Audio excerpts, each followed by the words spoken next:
Hello, আমি নবনীতা। আশা করি তোমরা সবাই খুব ভালো আছো। জানি একটা লম্বা গ্যাপ পড়ে গেছে।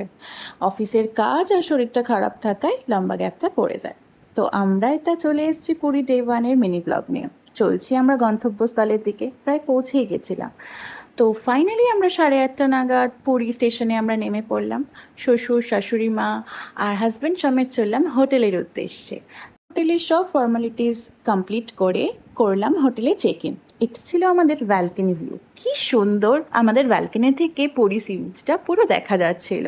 আর আমি সেটারই ক্লিপিংস নিচ্ছিলাম। এখানে আমার হাজব্যান্ড বলছে, কী করছো তুমি এখানে দাঁড়িয়ে দাঁড়িয়ে? তো ওকে আমি বলছিলাম আর কি। তারপর স্নান করে ফ্রেশ হয়ে রেডি হয়ে নিলাম। আজকের গন্তব্যস্থল গুন্ডিচা মন্দির, অর্থাৎ জগন্নাথ দেবের মাসির বাড়ি।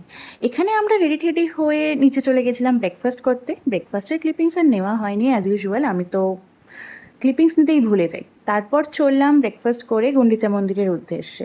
শ্বশুর আর শাশুড়ি মা সমেত, সাথে আমার হাজব্যান্ডও ছিল। আমরা 4 জনে মিলে চলছিলাম গুন্ডিচা মন্দিরের উদ্দেশ্যে। ওখানে প্রভু জগন্নাথ দেব ছিলেন তার মাসির বাড়িতে। আমরা এসে দেখছি শয়ে লোক, শুধু শয়ে লোক দেখতে এসেছিলেন আমাদের প্রভু জগন্নাথকে। আমার আমার তো পুরীতে এটা ফার্স্ট টাইম, আমার এর আগে পুরীতে আসা হয়নি। তো আমি শুধু দেখছি লোকের পর লোক, শুধু মাথা দেখা যাচ্ছে। দেখো তোমরা, ওই যে আসছে ওটা হচ্ছে আমাদের প্রভু জগন্নাথ দেবের রথ। আচ্ছা, তোমরা বলতে পারবে প্রভু জগন্নাথ দেবের রথের নাম কি?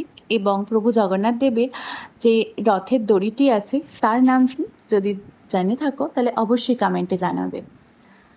যাই হোক, তারপর আমরা রথের কাছে গেলাম প্রভু জগন্নাথ দেবের এবং প্রণাম করলাম রথ।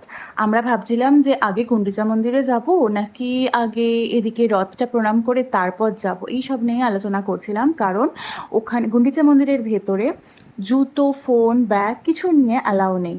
তো কি করব বুঝে উঠতে পারছিলাম না। আর জুতো আর ফোন রাখার জায়গায় এত লাইন, ওখানেই আমাদের প্রায় 1.5 ঘন্টা লেগে গেছে। এটা ছিল গুন্ডিচা মন্দিরের সামনেটা। এটা সোজা পথ দিয়ে আমাদের যেতে দিচ্ছিল না। প্রভুর কাছে যাব, প্রভুর কাছে তো সোজা পথে যাওয়া যায় না। প্রভু আমাদের ধৈর্যের পরীক্ষা নিচ্ছিল। তারপর এটা গুন্ডিচা মন্দিরে প্রবেশ করার পর এটা আমার অবস্থা। 4 ঘন্টা প্রায় লাইন দিয়ে পুরো ক্লান্ত হয়ে গেছিলাম। বেরিয়ে আমরা লাঞ্চ করেছিলাম। তো এই ছিল আমাদের ডে 1 এর মিনি ব্লগ, মানে অর্ধেক ব্লগ। বাকিটা দেখার জন্য অবশ্যই সাবস্ক্রাইব করে রেখো, খুব শিগগির আসছে।